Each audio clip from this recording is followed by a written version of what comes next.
StudyIQ IAS, अब तैयारी हुई affordable. Who are tribes in India? In fact, if I ask this question to anybody, or for that matter, any person who is walking down the road, will understand one thing: what tribes in India are still unknown. It's a complicated exercise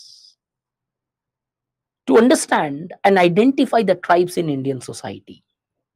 Why it is so much complicated to identify the tribes in Indian society? Let's look into the basic concepts of this particular topic here. Then we'll progress with the tribal development and integration. Now, what happens is,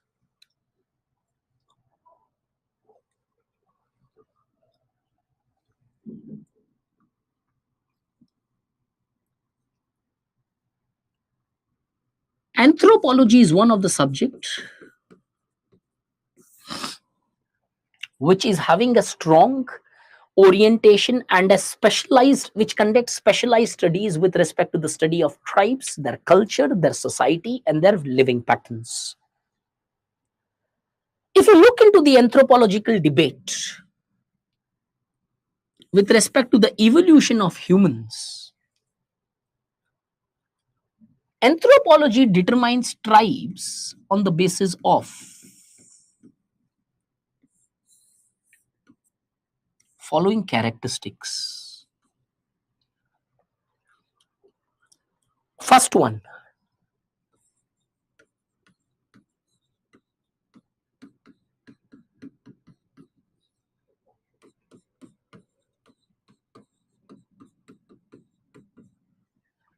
geographical isolation. The tribes live in an area which is completely isolated from the rest of society, to such an extent that the tribes neither interacts outside the with the people living outside their areas, and neither allows the outsiders to enter into their geographical and social world. Complete isolation.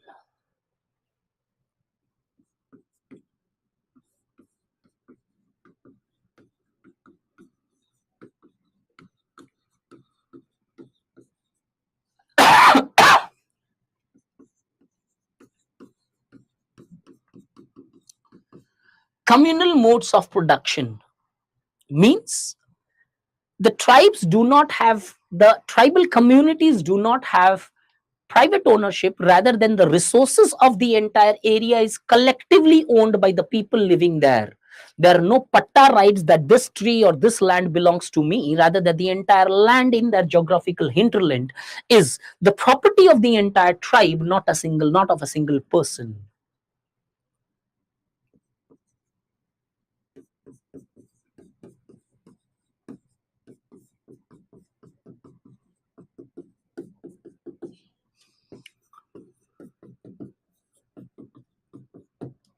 The tribes are often considered the primitive people who follow primitive forms of religion, like that of animism, naturism, totemism, or animatism.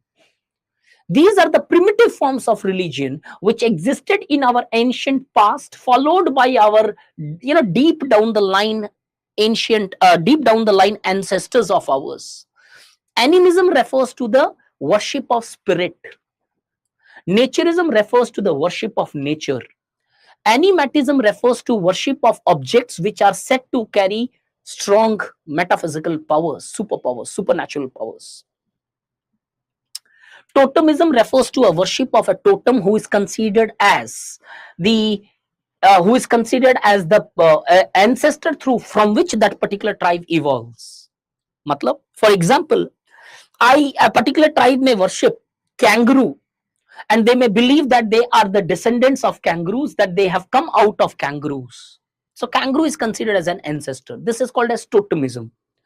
Many such belief systems exist, but however, overall it is believed that tribes follow such primitive religion. They do not follow the modern denominations or modern religions like that of Christianity, Islam, Hinduism, Buddhism, Taoism, Santoism, Protestant, Catholic, anything else. Next,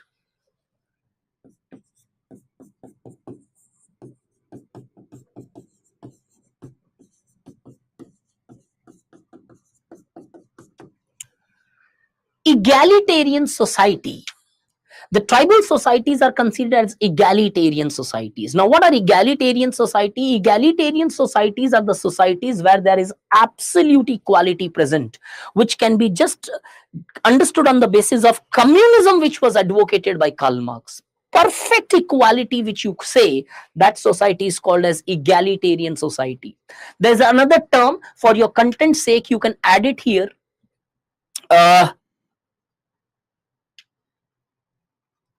Equalitarian society. Equalitarian society is a society where acceptable form of inequality exists. Certain degree of inequality is accepted. For example, India is an equalitarian society where we accept inequality on the basis of merit. Those who have higher potential, they would reach to higher positions. This is the acceptable inequalities which almost all the world societies today are operating on. At the same time, the last one, they are homogeneous societies. The tribal societies are homogeneous, same language, same ancestors, same worship, same culture, same type of occupation, same types of level of development, same types of thought patterns, same types of education or other systems which they have there. Therefore, these are some of the characteristics which was highlighted by varieties of anthropological studies who studied different tribes of the world, starting from deep down the American societies to the Australian societies, covering all the countries in between, be that of Africa, Asia, Europea, etc. These were characteristics which were identified, that if anybody has to be identified tribes, they should follow these characters or they should reflect these characters. So what's wrong with this? I mean, why then there is a difficulty you will understand now. In the Western society,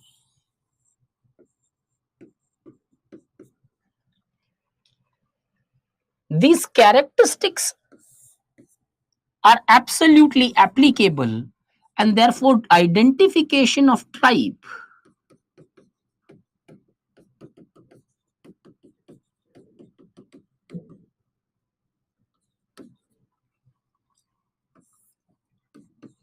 is a very easy process, or at least was a easy process.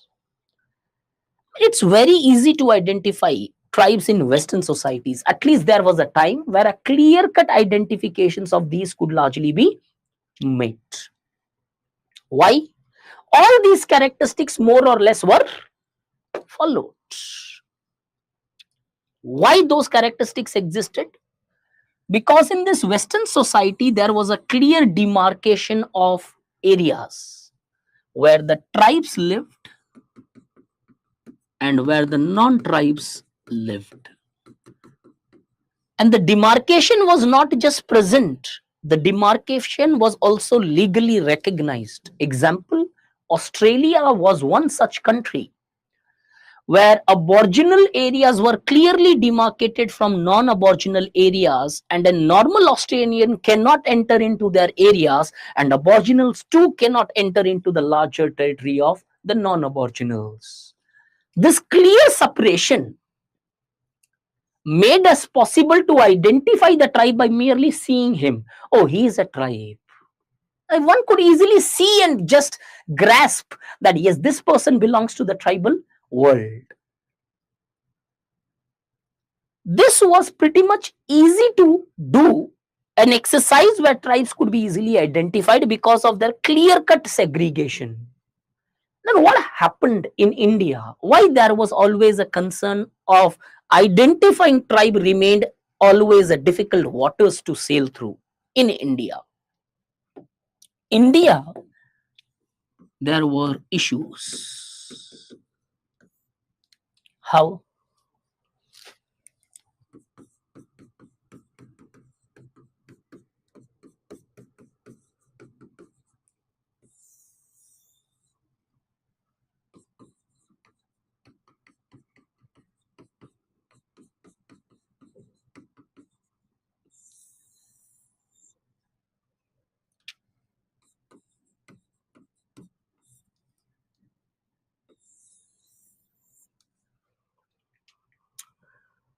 In India, in the ancient times, geographical segregation existed. I'll just put a line here. Tribe, caste, or non-tribe. There was a clear demarcation between tribes and non-tribes.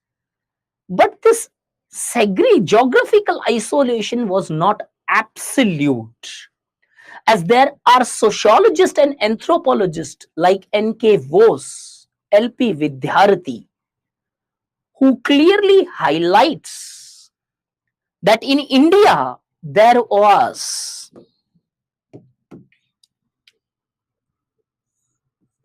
frequent interaction present between tribes and non-tribes. And because of this interaction, we see in India there was a connection present always between Jan and Jati. Jati refers to caste, Jan refers to tribe. Our literature and studies indicates in India, although the tribes were geographically isolated, but they were never isolated in a complete sense that the interactions were not present and were avoided. Rather, the interactions were constantly present between Jan and Jati, who frequently borrowed from each other, creating a common melting pot culture which made us difficult to an extent to identify tribe. But yet, wait for a second. They both interacted with each other. This means both borrowed from each other. And there are examples here. Shunya was a festival present in the tribal belt of central India, which was then adopted by Hindu society as a festival of Raksha Bandhan. Means tribal festival was adopted by non-tribal people, caste. Shunya, one such example.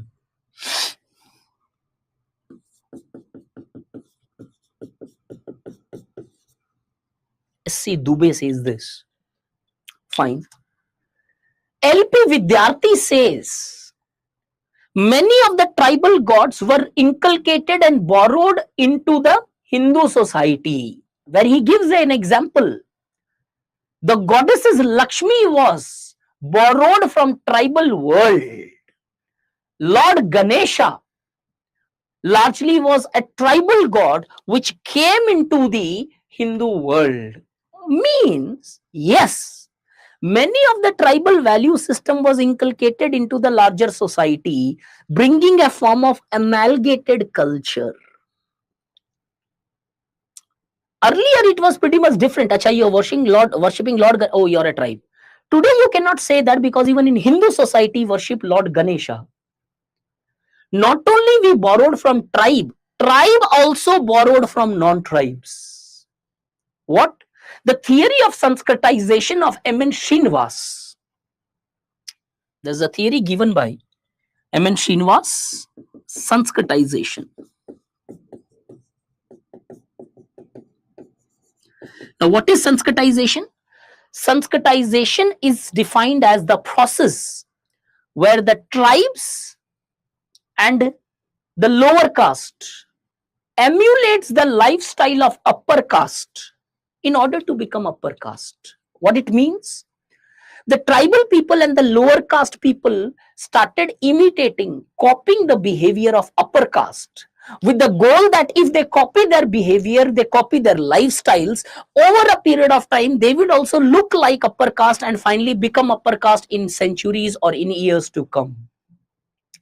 In this definition of Sanskritization, Srinivas has also included tribes, where he says many of the practices of Hindu caste societies were borrowed by tribal societies, which many times led to, he gives an example, gambling, alcoholism, practices of dowry, All these aspects were borrowed by tribes from non-tribal or Hindu societies. These all evidences and the studies of anthropologists and sociologists is a clear reflection that the contacts between tribes and non-tribes did exist strongly even in the ancient times, where we clearly see the, Bhim married the queen of Nagaland, Hidimba, and they had a child, Ghatotkach. I'm not asking to write this. This is normally written in sociology because it's a deep content there. Iravati Karve and others have studied this. But at least remember somewhere down the mind, okay, yes, there was a connection present. But, despite this connection, because of this isolation which existed, one could still identify tribal people to an extent. It was still possible to identify a tribe by looking into them. Why? Because of their dress patterns, because of their dialects, because of their common culture, because of their practices with respect to food, clothing, and thought process. Despite borrowing, there was still possibility of identifying tribe because this geographical isolation was more pronounced rather than the borrowing which was advocated here. The borrowing existed, but very subtly. There was certain aspects. Regular interaction did not exist. There was circumstantial interactions, many times accidental in nature as well. Still, we could identify tribe. So then, sir, it's pretty much easy to define tribe. No. If we wanted to define tribes, still here there existed a possibility. Okay, we can define tribe and demarcate them on the basis of these characteristics. But the day British came, the British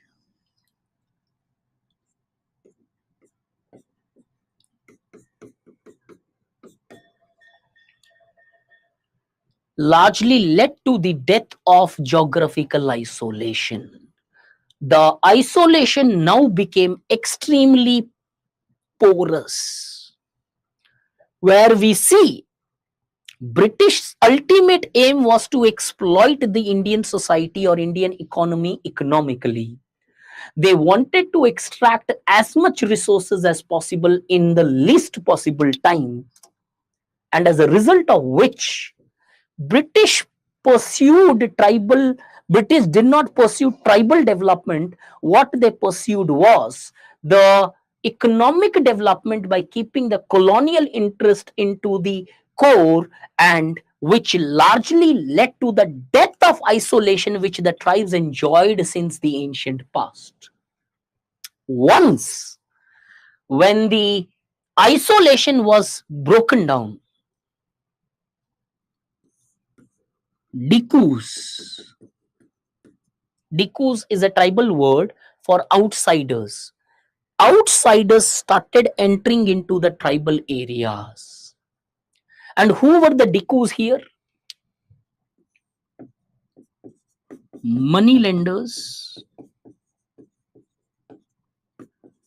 contractors, and later Christian missionaries.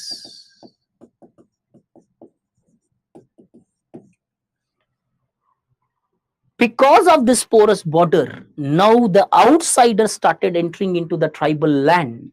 And this geographical isolation, when it was broken, coupled with the various policies pursued by British, which broke down the tribal autonomy of their areas, even tribe was forced to display.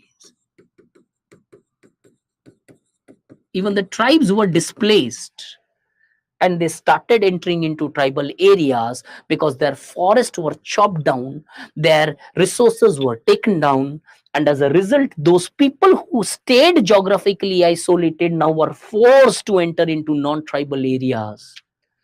And this breakdown of tribal isolation created a problem for the first time in identifying tribes on the theoretical basis or its social and cultural characteristics. Why?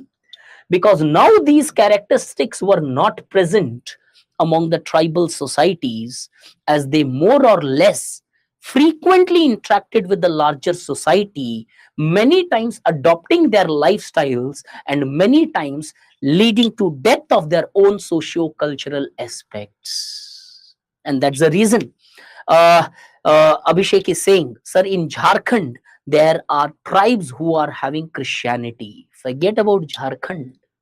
Christianity is the dominating religion in the entire northeast belt among the tribes.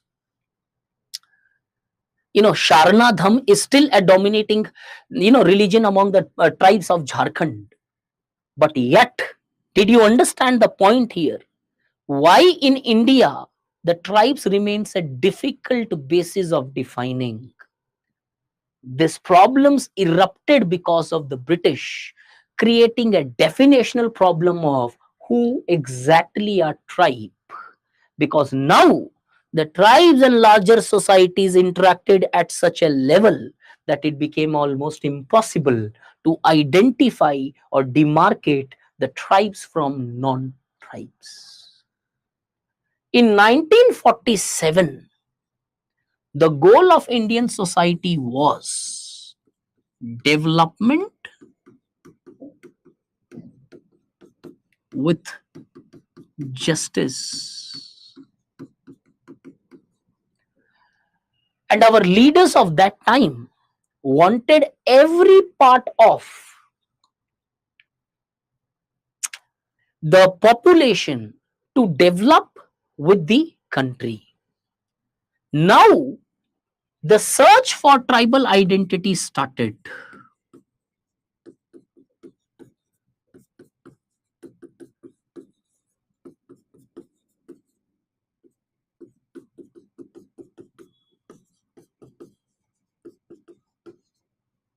In 1947, the policymakers now wanted to identify who are tribes so that appropriate support structures can be developed with respect to the development of these tribal population.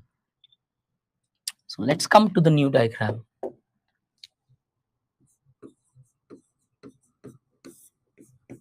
Now we wanted to know who are tribes. Now there,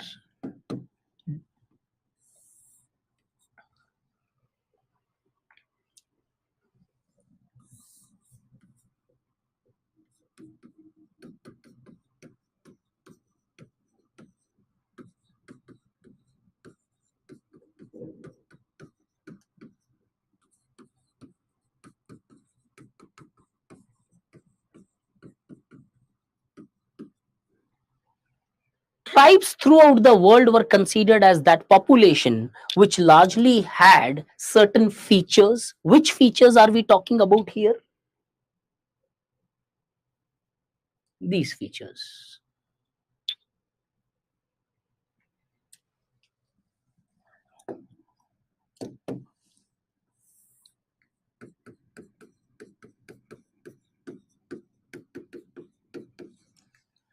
Those features were now not the basis of defining tribes in India, because the isolation already broke down. Those features already changed with the British society itself. Tribe completely got, was interacting with the larger society. So those characteristics were not considered as useful in determining who the tribes in India are. Failure of this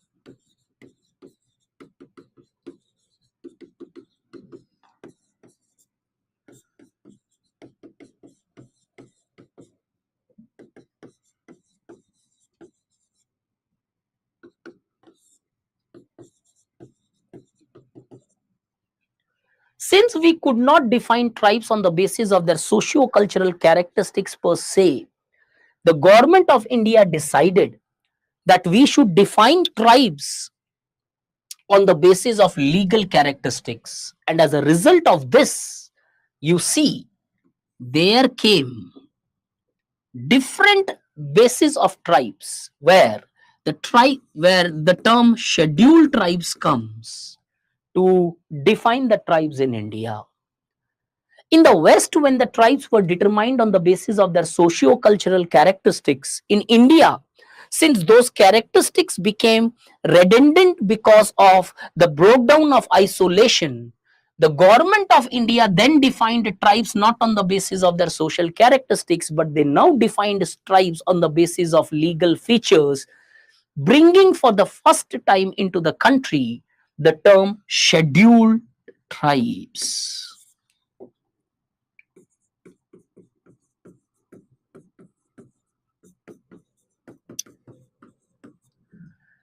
Now, who were scheduled tribe?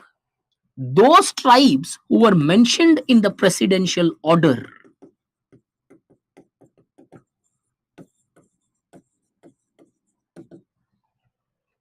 Were the scheduled tribes. Now, what happened because of this? Many of the people who are literally tribes, but if they are not mentioned in the presidential order of scheduled tribes, a list of scheduled tribes, they would not be considered as tribes. And many of the tribes today who are mentioned in the presidential order but may not have even the single characteristics of tribe would still be considered as tribes in India, because in India tribes are defined on the basis of whether they are mentioned in the list of scheduled tribes or not. If you are mentioned, you are a tribe. If you are not mentioned, you are not a tribe. But the problem did not stop here.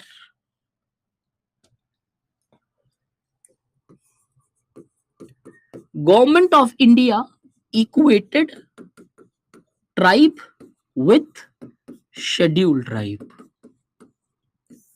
This policy was pursued, but then the challenges started coming up. Many of these people, those people who were scheduled tribe, many of those tribes were very backward. And as a result, those people who are mentioned in the tribes, for example, 1, 2, 3, 4. Let's assume there are four groups who are mentioned as scheduled tribes. It was seen that, maybe let's assume, second and 4 are more extremely backward when compared to 1 and 3. Now there started a demand.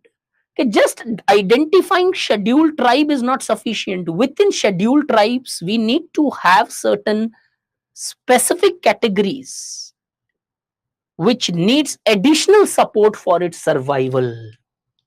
And as a result of this, we developed a new category within the scheduled tribe called as particularly vulnerable tribal groups. Those are the subcategories within the scheduled tribes who are the most vulnerable tribal groups, whose population is dwindling at a faster rate, which creates a possibility that they may largely become extinct over a period of time, and hence they require excessive support in the forms of keeping them completely isolated, providing them additional benefits, providing them support structures, so that their culture can remain in existence in the times to come. A subcategory was identified within this. As all the scheduled tribes people were not at the equal level of development, there were certain people within the scheduled tribes who were more vulnerable. Therefore, a new category was devised by our constitutional makers, our legal, our lawmakers, where a new category came in the forms of particularly vulnerable tribal groups. The story does not stop here. Beside this, there were some other categories of tribes which were present. Denotified tribes,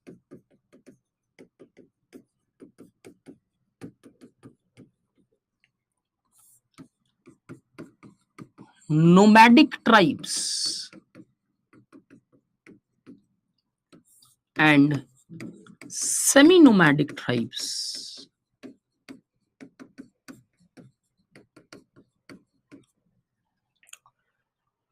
So in India, first we define tribes on the basis of legal grounds. All the people mentioned in the order or a list are tribes. Within those, there were certain some other categories of tribes which were developed again through legal orders. Denotified tribes, nomadic, semi-nomadic, particularly vulnerable tribal groups. There is a long procedure for their identification, going through parliament, national commission for scheduled tribes, then to the president and different census registrar general of India. There is a particular process. State identifies registrar general, then scheduled national commission for scheduled tribe, then goes to the parliament, then goes to the president. There is paper 2, you will read all this entire process. My goal here is to just make one point. When in the world tribes were developed, determined on the basis of their backwardness, in India the identification of tribe was done on legal grounds, which became more politicized, leading to the errors of inclusions and exclusions. Whenever the politicians determines tribes, there would always be politics over tribes. And as a result, we see some tribes are still considered as tribes despite not having even a single characteristics of tribes, and there are yet many other tribes like Kachadis who are not included in tribes despite having a strong tendencies of tribal aspects and culture. And in every election you would see promises would be made to tribes that they would be bought and recognized as scheduled tribes, but those promises more or less remain unfulfilled. The 4 tribes in Assam was promised to be inculcated in scheduled tribe list. When the election in Assam assembly happened, till date not even a single has been inculcated. This clearly shows that the politics have been one of the primary factor, the way in which we defined our tribes. And this is leading to errors of exclusions and inclusions. I'll give you one example of error in exclusion and inclusion. There is one tribe in India called as Bodos in Assam. Bodoland is the area which was formed on the basis of 4 districts of Assam, Chirang, Kokrajhar and others. Those Bodos who are living in Bodoland comes under scheduled tribe. Those Bodos who are living outside this 4 district, they are not scheduled tribes. Pathetic. Same tribe. If someone is living here, he is a scheduled tribe. If someone living outside this Bodoland area, they are not tribe. I had one student, Jwangsar Daimere, who was living outside Bodoland and he did not get the reservation of scheduled tribe. Why? Would the culture of Bodos change if they live somewhere else? No. Would their ancestors change? No. Then why they were not included into the scheduled tribe list? Just because of the politics. This is one of the biggest reasons that we often see different types of tribal protest movements, revolutions, etc. in Indian society. In constantly we witness these protests. Manipur was one, and there are other organizations or other tribal people who organize the same, which may not be heard throughout the national televisions or debates. So I have made clear why in India the tribes are still difficult to be identified, because the characteristics which identifies tribes are more or less not the basis upon which the manner in which the tribes were identified in India.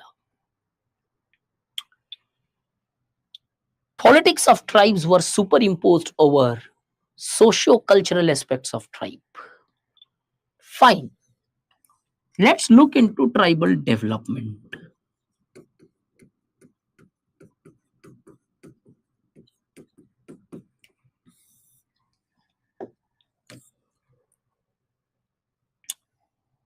1947, we first tried to identify tribes. This was the first step we did. How did we identify? We were identifying tribes on the basis of legal characteristics, which led to the development of scheduled tribes. Now the goal was development of scheduled tribes.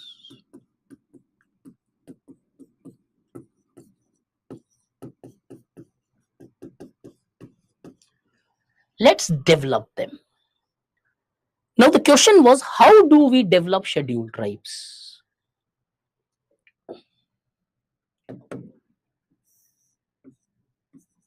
Three alternative approaches were present.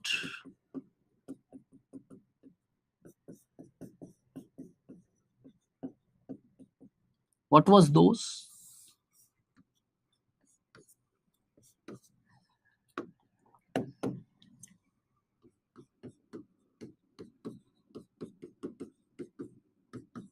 Isolation approach,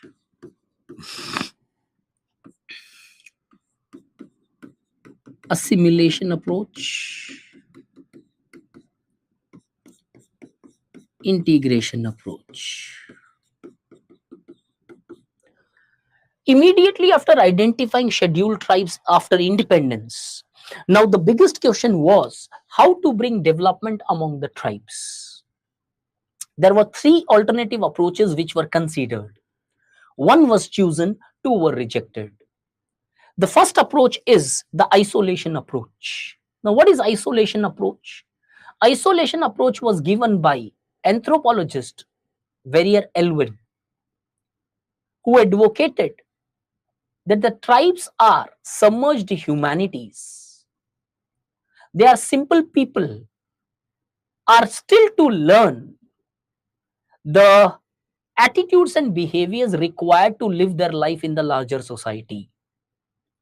Therefore, till the time they become themselves capable enough to completely become the part of society, the only mechanism which can help them ensure their development and sanctity is to keep them isolated.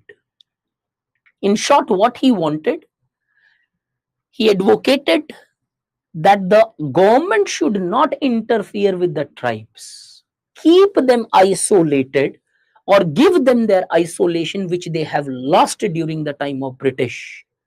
That's the best mechanism for the tribal development.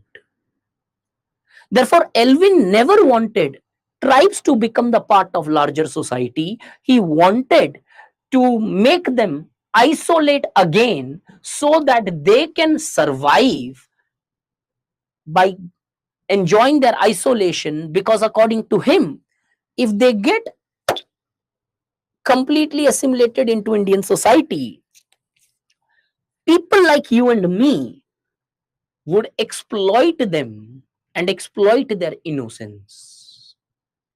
Is this the right approach? This approach was rejected by Government of India in 1940s. Why? Keeping them isolation first was not possible. Why it was not possible? Because their isolation has already broken down in 150 years of British rule. Now it is not possible to again give them their isolation. Second, by chance, if it is possible to give them their autonomy and isolation, there is a problem that the tribal population may be lost over a period of time, as the support of government is required in order to sustain them. Suppose if some diseases spread through these tribal societies, the government would not interfere with them, and there is a possibility that the entire population may be wiped out.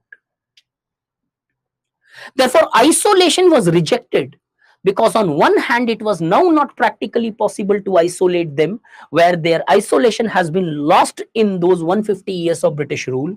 And secondly, the policy of Government of India was development of all, sabka saath, sabka vikas, although this term is coined now, but I'm just using it. and hence it was considered as an aggressive forest policy, not tribal development policy.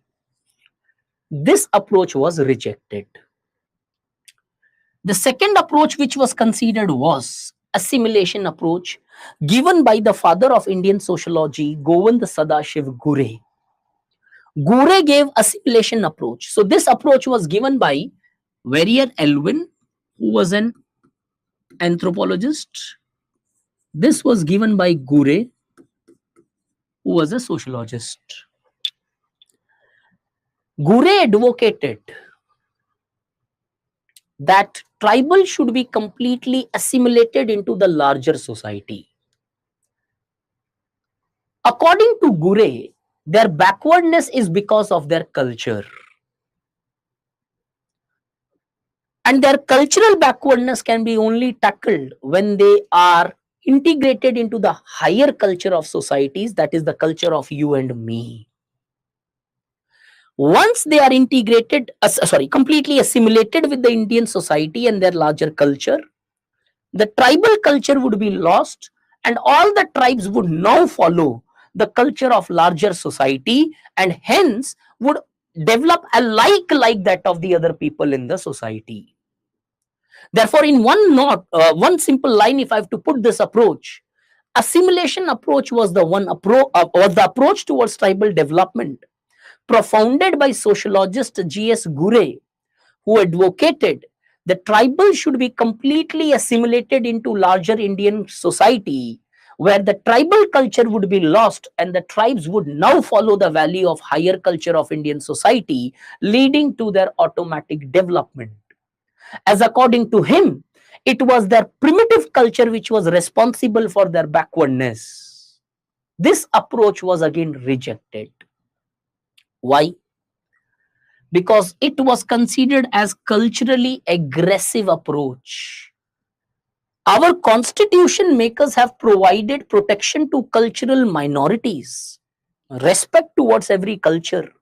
But this goddamn approach is talking about death of tribal culture.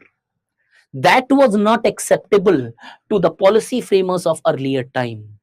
Both of these approach was rejected. Then comes the integration approach. Integration approach is more or less a combination of both these approaches. Now, what it aimed at? The integration approach largely aimed at integrating the tribe with the larger society, but by protecting their culture and maintaining their culture intact. We will bring and make them part of the larger society, but that making part of larger society would not lead to death of their culture like it took here. This integration approach was followed with respect to the approach towards tribal development. Let's come to the next diagram.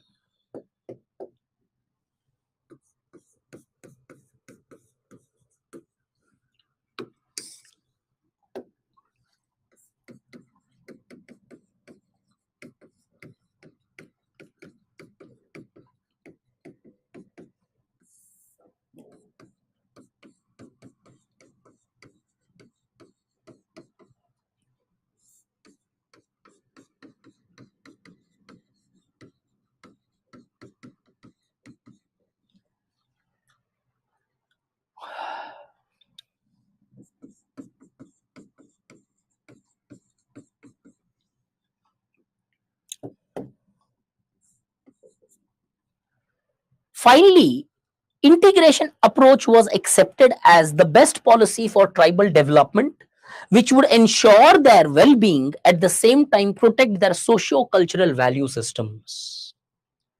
From this approach, a policy developed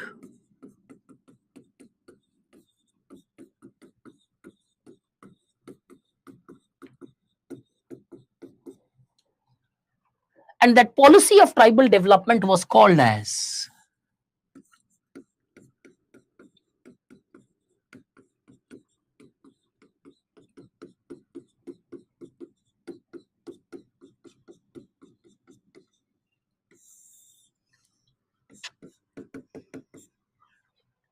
Policy of tribal Panchashil.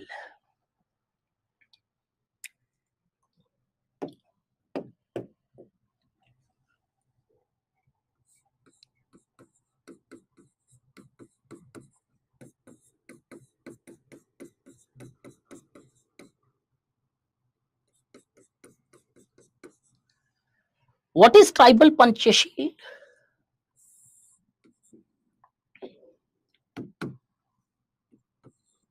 Tribal Panchashil was the policy document which highlighted that the government of India would follow this policy with respect to tribal development throughout the country. What did this policy talk about? What were the basic postulate and principle of this tribal Panchashil? First one,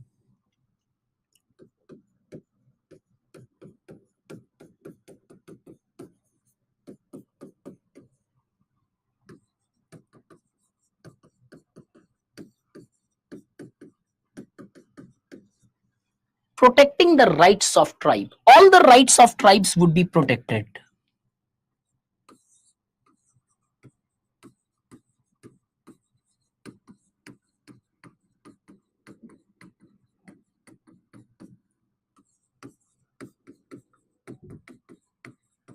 Gradual development of tribes. The development which we would be pursuing would be gradual. It's not that suddenly you will give them education, hydroelectricity project, electricity. No, there has to be a gradual development. Why? Because when the development would be gradual, those tribes would able to adapt to that particular development and would able to use them. Suddenly, if you give them development, they would largely think that as a threat to their culture and may largely, protest against that particular developmental aspects. Third,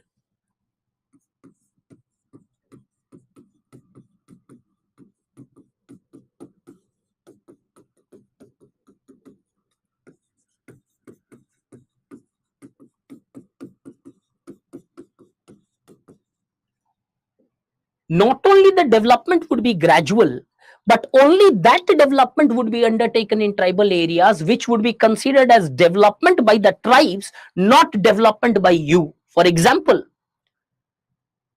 only those development would be undertaken in tribal areas which the tribes consider as development. Hydroelectricity project may be a development to you and I, but maybe within the tribal area, those tribes want better hospitals, better roads, better irrigation facilities. Then in that circumstances, hydroelectricity project would not be pursued in tribal areas, rather than it would be education, hospitals or roads which they consider development would be pursued. So only that development would take place in the tribal areas which tribal considers as development.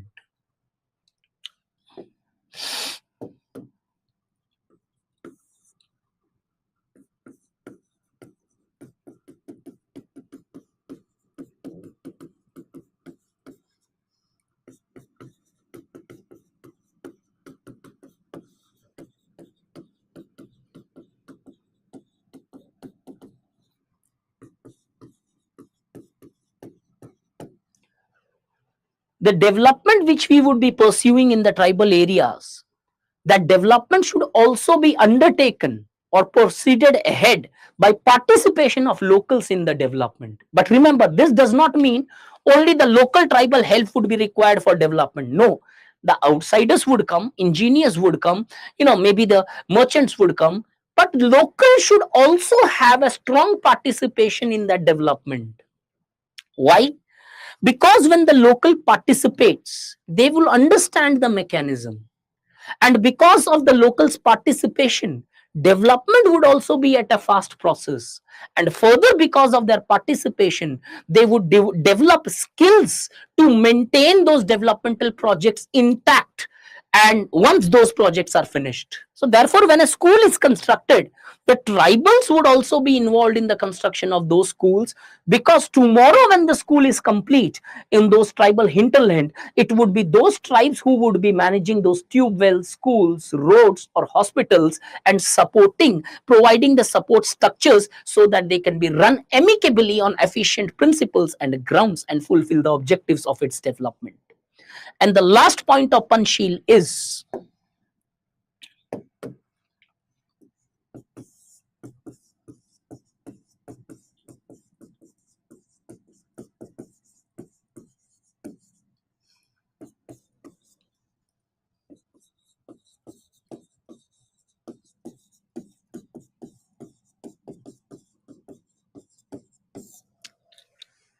the development would be measured on the basis of outcomes, not outputs. What does it mean?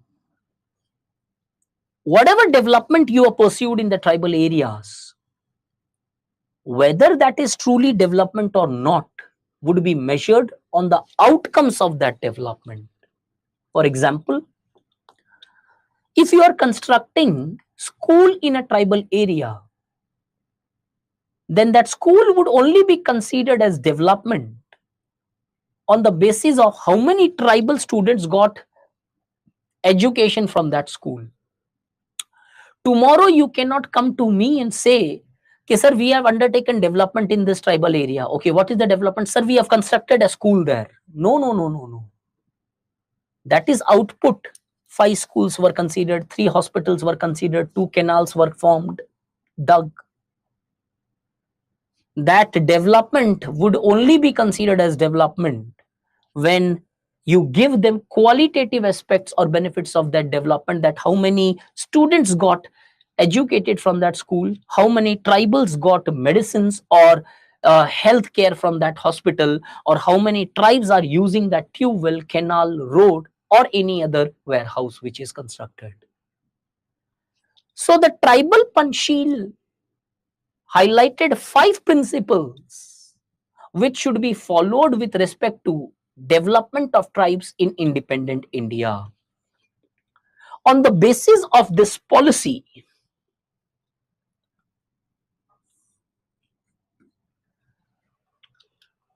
all the tribal development were from.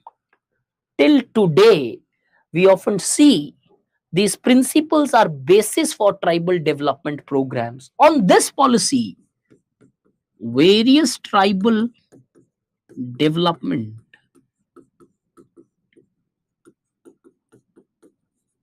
programs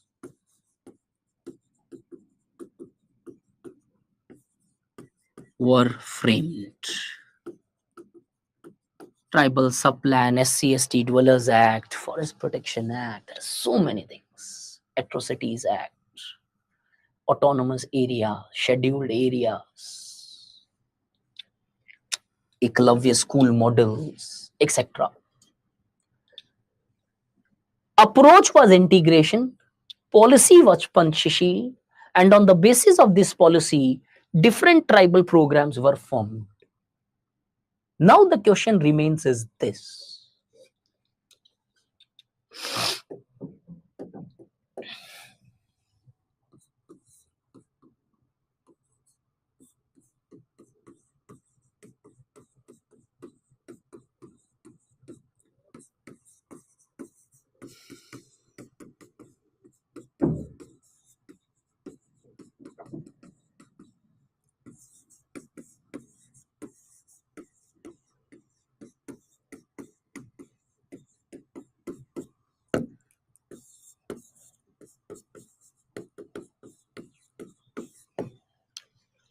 Now the question which comes is, was this policy of tribal Panchsheel successful? Did it lead to integration of tribes and development of tribes? Let's look into this. With respect to integration, let's first see.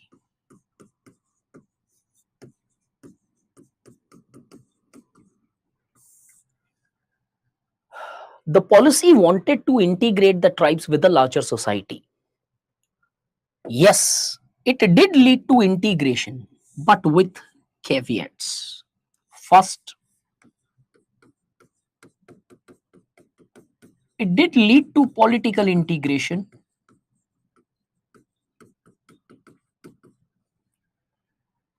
It did lead to economic integration.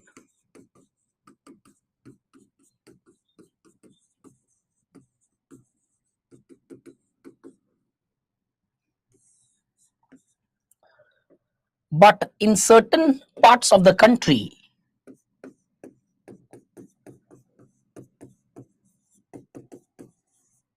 the psychological integration could not take place.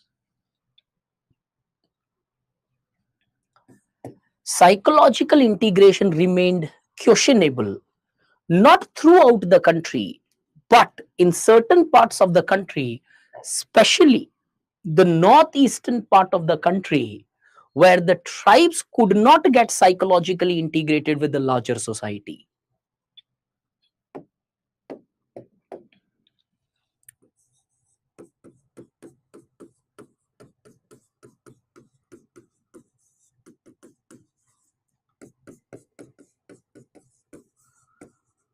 Why psychological integration remained questionable?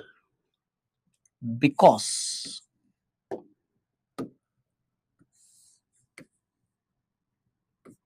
psychological integration was not part of the policy at all. The integration plan only focused on bringing political and economic integration. The psychological integration was somehow remained outside the scope of this particular policy. Was it an accident or was it a neglect on the side of policy makers? That can be debated. But yes, the psychological integration more or less was not envisaged by the policy, and as a result, this could not happen. Further, beside this, there were several hurdles which hampered psychological integration. How?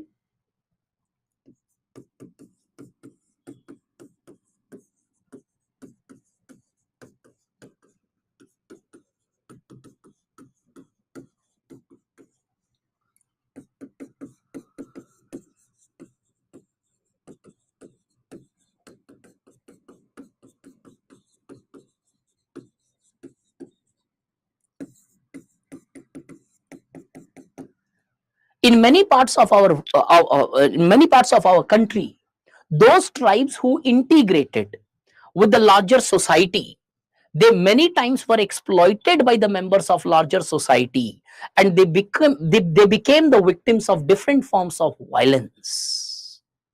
And because of this, it largely developed as psychological rifts between various tribes. By seeing the example of others becoming a victim of violence, they more or less developed a attitude of decoys or outsiders with the outside society, and prohibited their own integration with the larger society by assuming that even if they integrate, they, like their other tribal brothers and sisters, would become a victim of violence.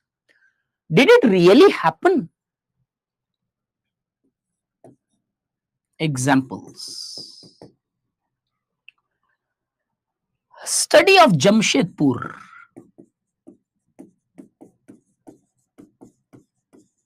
Tisco plan. There was a sociologist who conducted the study, M.S.A. Rao. He says the Tisco plan led to made tribals victim, as many of the men became destitutes and women became prostitutes. Rengali Rehabilitation Colony, studied by Patnaik, who advocates that contractors have made Rengali girls unwed mothers, hampering their marriage prospectus of tribal boys who are now not finding a suitable match. These two examples clearly shows that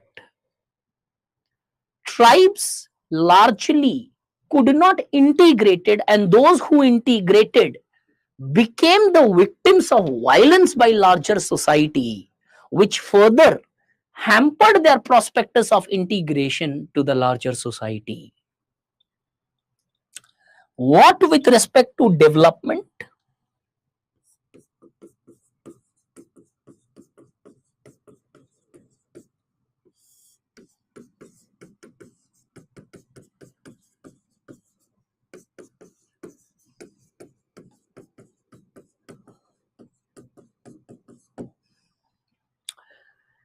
the tribal Panchil lead to the nature of development which they were emphasizing? Okay, integration may remain questionable to a certain extent, but at least development should have taken place in the tribal belts, right?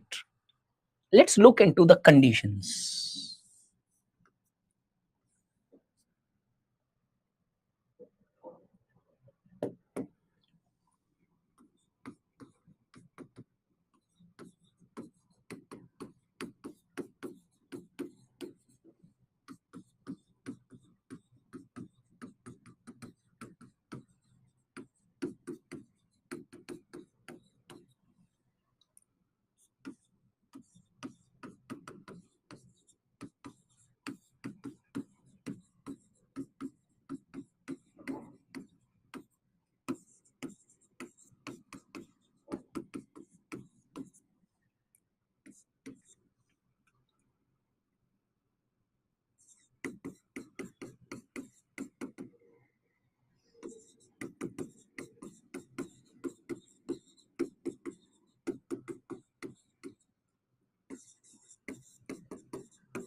These are the facts. If you look into whether the tribal Panchil led to any drastic developmental changes in the tribal hinterlands, these are the glorified facts which are present in India since 1951 till 2017's fact. World Bank says poverty among the tribes is 50% higher than the normal people. World Bank says tribes are 20 years behind development when compared to the normal people. Digambar and Kamath says only 10% of the tribal people displaced are getting any rehabilitation or resettlement measures or benefits. 60% of the bonded labor, National Sample Survey Organization's fact, 60% of the bonded labor present in India are largely tribes. Walter Fernandez says 42% of the displaced population in India are tribes, and this displaced population data is from 1951 till 1991. I'm pretty much sure this would be more higher today after LPG, because there was more displacement after 1991 when compared to the number of displacement which happened between 1951 and 1991. All these factors clearly shows that the development more or less, all these factors clearly shows that tribes became a victim of development rather than being a beneficiary of development. Hence, the tribal Panchil which wanted to bring integration, that integration remained questionable. The tribal Panchil which wanted to bring development, those development still remains questionable. Why could not the development take place? A committee was formed by Government of India in 2014 called as Khakha Committee. It's not Zaza, it's Khakha. Khakha is a tribal sociologist. Varghese Khakha is a tribal sociologist. And the committee, he said,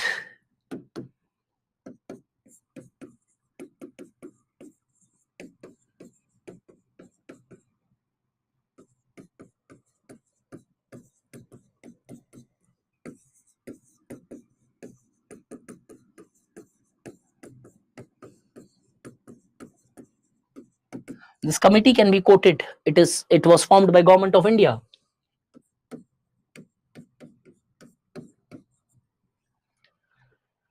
And Khaka committee says the tribal Panchil more or less only remained on paper. It was never actually implemented. The policy was flawless. The policy had noble aim, but still, because of lack of implementation, and wherever the implementation happened, the empathy was lacking for tribal development, and as a result, neither the goal of integration was achieved, neither the goal of development was achieved, neither the goal of integration was achieved. Now, if now we want to bring tribal development and integration, what could be the way forward?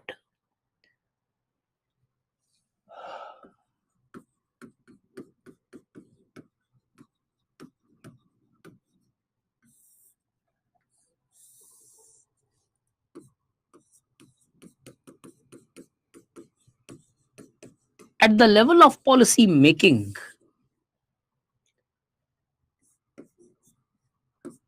psychological integration needs to be stretched. This was an ignored aspect. There are many tribal groups, especially in the northern eastern part of the country. The tribes of central India are very strongly integrated today at almost every sphere of Indian society, be that political, economic, social, development, technological, or psychological. But there are still large number of groups of tribes which are present who largely are having a fear of integration. Immediate need is to first bring that psychological integration, because there is a possibility, if a psychological integration is brought in the society, there could be a larger implementation. The implementation of the tribal Panchil would become much more easier if the tribes first develop a love towards the larger society by changing their fear psychosis, which we already have developed because of those policies and its repercussions. Second, at the level of policy implementation,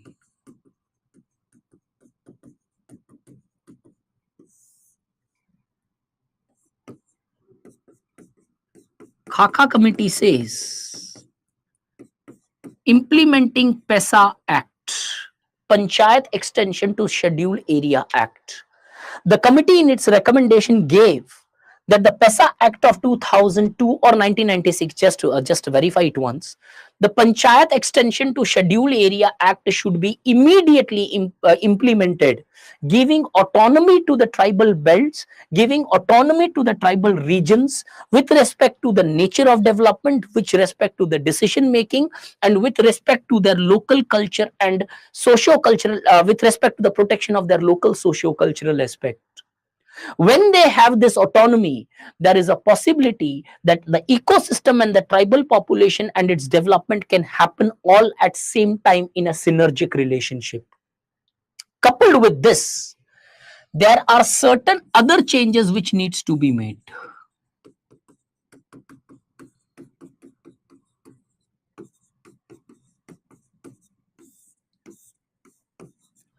What are those changes which needs to be made with respect to the tribal development here? First, uniform policy should be replaced by region specific policy.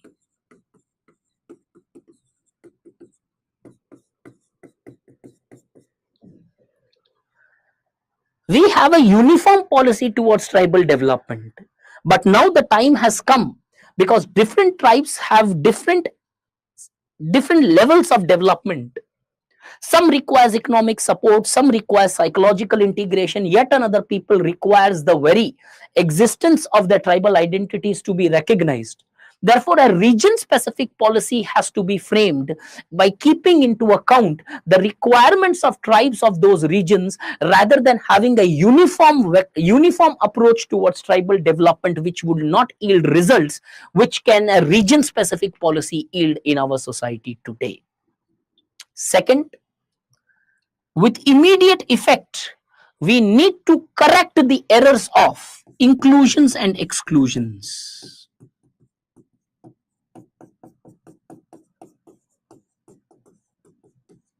Means there are many tribal groups who are not tribes, but they are still included in the sphere of scheduled tribes, and there are many deserving tribes who are having the characteristics to become scheduled tribes, but because of their lack of political bargaining power, they are never included into the scheduled tribes. As a result, they cannot avail the benefits of tribal developmental policies with respect to their area or with respect to their developmental aspirations.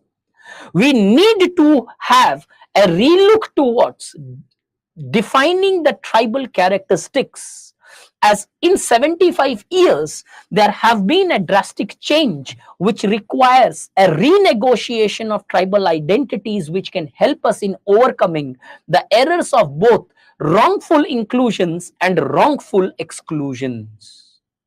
If these steps are taken, there is a possibility that the goal envisaged by tribal developmental policies like that of tribal Panchashil, it can be followed in its letter and spirit, bringing not only tribal development but also reducing various challenges which the Indian society has faced because of lack of development, often seen in the forms of tribal protest movements and violence.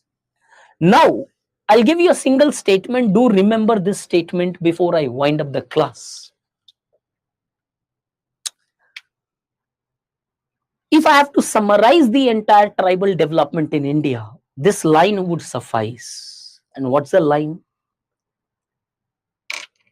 Tribes in India have become, tribes in India have faced an unbroken chain of broken promises.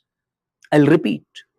Tribes in India have faced an unbroken chain of broken promises. Every time we promised to tribes, but every time the promise was broken. This statement clearly shows that the tribal development has remained an important policy debate, but unfortunately, the implementation of this policy and debate have lacked spirit in form of commitment towards tribal development. At the best, tribes in India have used as political vote banks, and with respect to their development, the focus has been on development of larger society, even if it comes at the cost of tribal population, culture, or development. Now, what has been the impact of this?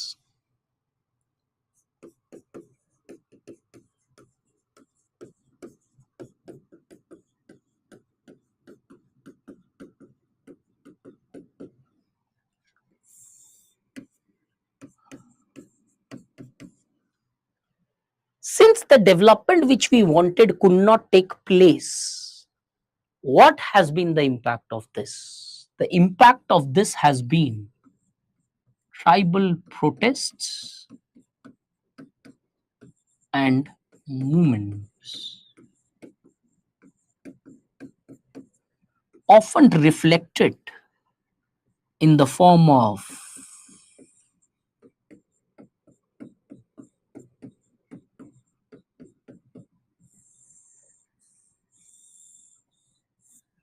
regionalism.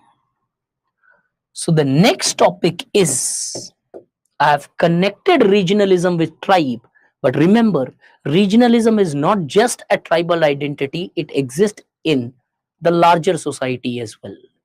But why this connection has been made? So that when a question on tribal, impact of tribal development policy comes, make sure that regionalism has been strengthened because we have neglected the tribal development, which have led to rise of grievances and deprivations among tribes, and this was manipulated by tribal leaders, giving rise to strong regionalistic tribal identity based movements, which sometimes demands independence, secessionism, and in yet another times demands state or autonomy within the state. So the next topic which we are going to cover is regionalism.